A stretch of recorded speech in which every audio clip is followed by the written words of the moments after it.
আর share করছি গরম গরম ভাতের সাথে পুঁটি মাছের ঝোল। আসসালামু আলাইকুম এভরিওয়ান, আমি নাসরিন সুলতানা মিনা, সিরাজগঞ্জের মেয়ে। আমার রান্নাঘরে আপনাদের সবাইকে স্বাগত জানাচ্ছি। রান্নার সাথেই থাকবেন।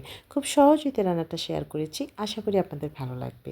এই রান্নার জন্য কিন্তু আমি পুঁটি মাছ নিয়ে নিয়েছি চলা। আর মাছ ধোয়ার জন্য কিন্তু মোটা টাইপের লবণ সংরক্ষণ করি, সবসময় সংরক্ষণে রেখে দিই। তারপরে লবণ দিয়ে মাছটা মেখে রেখেছিলাম, এখন পানি দিয়ে খুব সুন্দর করে কিন্তু আমি ক্লিন করে নিচ্ছি। এই যে বারে বারে ক্লিন না করলে রান্না করতে আমি স্বাচ্ছন্দ্য বোধ করি না। আমার খুবই ভালো লাগে বেশি সুন্দর করে ঝকঝকে করে ধুয়ে নিতে।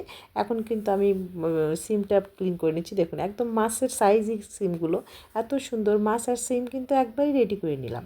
এখন আমি বাটা মশলা অ্যাড করছি, রসুন বাটা, জিরে বাটা, কাঁচামরিচের পেস্ট, একটু আদা বাটা দিব না, একটু দিয়েছি পেঁয়াজ বাটা, হলুদ লবণ, লাল মরিচের গুঁড়ো, সরিষার তেল দিয়ে খুব সুন্দর করে কিন্তু মশলাটা আমি রেডি করে নিচ্ছি। এভাবে করে হাত দিয়ে মশলাটা আমি রেডি করে নিলাম।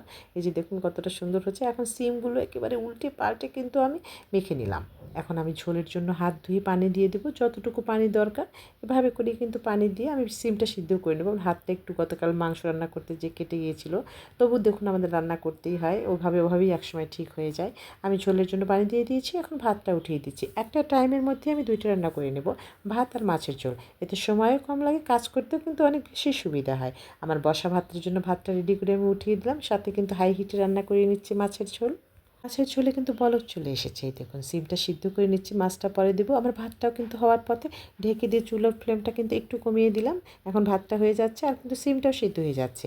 ঝাল লবণ স্বাদ মতো দেবেন, তবে কিন্তু তরকারির স্বাদটা বেশি ভালো হয়। দেখুন কতটা সুন্দরভাবে হয়ে যাচ্ছে। মাছটা একটু ধুয়ে নিয়ে আবারও আমি এখন কিন্তু একদম ঝোলের মধ্যে দিয়ে দেবো। এই যে এখন মাছটা হয়ে যাবে একসঙ্গে একেবারে হাই হিটে, কারণ পুঁটি মাছ কিন্তু খুবই সফট, অল্পতেই ভেঙে যায়, সেই জন্য পরে দিলাম। সিমটা সিদ্ধ হয়ে গেছে প্রায়, এরকম একটা টাইমে আমি দিয়ে দিয়েছি। এখন কিন্তু হাই হিটে সুন্দরভাবে মাছ আর সিম মিলেমিশে একাকারভাবে হয়ে যাচ্ছে। মিষ্টি একটা ফ্লেভার, কি বলবো, আসলে বিলের মাছগুলোর স্বাদই আলাদা। এর স্বাদ, স্মেল এত সুন্দর হয়, স্মেলেই বুঝে যাবে সবাই যেটা বিলের মাছ, এত বেশি মিষ্টি ফ্লেভার। আমার মাছের ঝোলটা কিন্তু হয়ে যাচ্ছে কতটা সুন্দরভাবে। দেখুন এভাবে করেই কিন্তু আমরা রান্না করে নিই প্রতিনিয়ত, যখন যেমন প্রয়োজন। এভাবে রান্না করতে করতে কখনো হাত কেটে যায়, তবু কিন্তু আমরা কিছু মনে করি না, কারণ এভাবেই ঠিক হয়ে যায়। জীবনটাকে সহজভাবে নিতে হয়, তবেই সব কিছু সুন্দর। আমি সব কিছু সহজভাবে দেখি, সহজভাবে রান্না উপস্থাপনা করি আপনাদের জন্য, যেন রান্নাটা করতে সুবিধা হয়। যে কেউ রান্না করতে পারবে, এত বেশি সহজ রান্না। দেখুন আমার পুঁটি মাছের ঝোলটা কিন্তু হয়ে গিয়েছে। এটা যে কি ভালো লাগবে গরম ভাতে, আমি একটা সার্ভিং বাটিতে দিয়ে দিচ্ছি। দেখুন কতটা সুন্দর হয়েছে। একটু আলু থাকলে বেশি ভালো হতো। সিমের সাথে আলু কিন্তু অনেক বেশি ভালো লাগে, আমার বাসায় ছিল না, সেজন্য শুধু সিম দিয়েই করলাম। এটাও অনেক মজা হয়। দেখুন কতটা সুন্দর হয়েছে। এর সাথে কিন্তু গরম গরম ভাতও আমি রেডি করে নিয়েছি। আমার এরকম সহজ সুন্দর খাবার যদি ভালো লাগে, তাহলে পেজ ফলো করতে পারেন। আজ বিদায় নিচ্ছি, সবাই সুস্থ থাকবেন, ভালো থাকবেন, আমার পরিবারের জন্য দোয়া করবেন। সামনে আবারও সহজ সুন্দর রেসিপি নিয়ে আপনাদের মাঝে হাজির হয়ে যাব।